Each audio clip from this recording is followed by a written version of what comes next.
क्या जरूरत थी अजरा भाभी के सामने ये बोलने की? देखो फरह, हम जॉइंट फैमिली में रहते, ये लड़ाई ना तो पहली बार हुई है ना आखिरी बार कि हम समंदर गए। अब तुम्हें पता है अगले 2 दिन तक इसी बात पर ताने देती रहेंगी। वो तुम्हारा बाबा क्यों रहेगा? आपको कोई तमीज है किसी से बात करने की? घर में इंसान कितने ही अच्छे मूड में क्यों ना आए, बर्बाद हो जाता है। इसकी तबीयत भी हजरा जैसी लग रही है मुझे। इसलिए बेहतर है कि तुम बात को ना यहीं खत्म करो। भरत ने भी ना अजरा को ऐसे भरपूर जवाब दिया। सारी पतीली और बर्तन गंदे पड़े हुए। अरे अब पता चलेगा बड़ी बी को, असल बहू तो अब नाजिल हुई है उनके सर के ऊपर। बेबी बाजी के आने वाले एपिसोड में आप देखेंगे फरत और वासिफ सैर करने के लिए समंदर के किनारे जाते हैं। जब घर आएंगे तो अजरा पूछेगी कि कहाँ गए थे, तो वासिफ बता देगा। तब फरत कमरे में आकर वासिफ को बोलेगी, तुम्हें क्या जरूरत थी अजरा भाभी को ये बताने की कि हम समंदर किनारे गए थे? अब तुम्हें पता है अगले 2 दिन तक इसी बात पर ताने देती रहेंगी।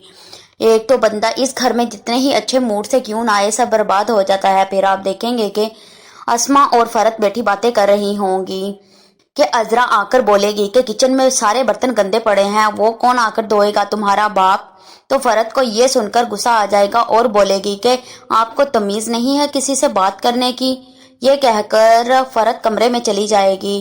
तब अस्मा कमरे में उसके पास जाएगी और उसे समझाएगी कि हम जॉइंट फैमिली में रहते हैं, ये लड़ाई ना तो पहली बार हुई है ना ही आखिरी बार, इसलिए बेहतर यही है तुम इस बात को यहीं खत्म कर दो। अजरा फरत और अस्मा की बातें कमरे के साथ कान लगाकर सुन रही होगी। जब अस्मा कमरे से बाहर निकलेगी तो वो अजरा को देख लेगी। फिर आप देखेंगे कि बेबी बाजी ये सुनकर सिद्दीकी साहब को बताएगी कि फरत ने आज अजरा को करारा जवाब दिया।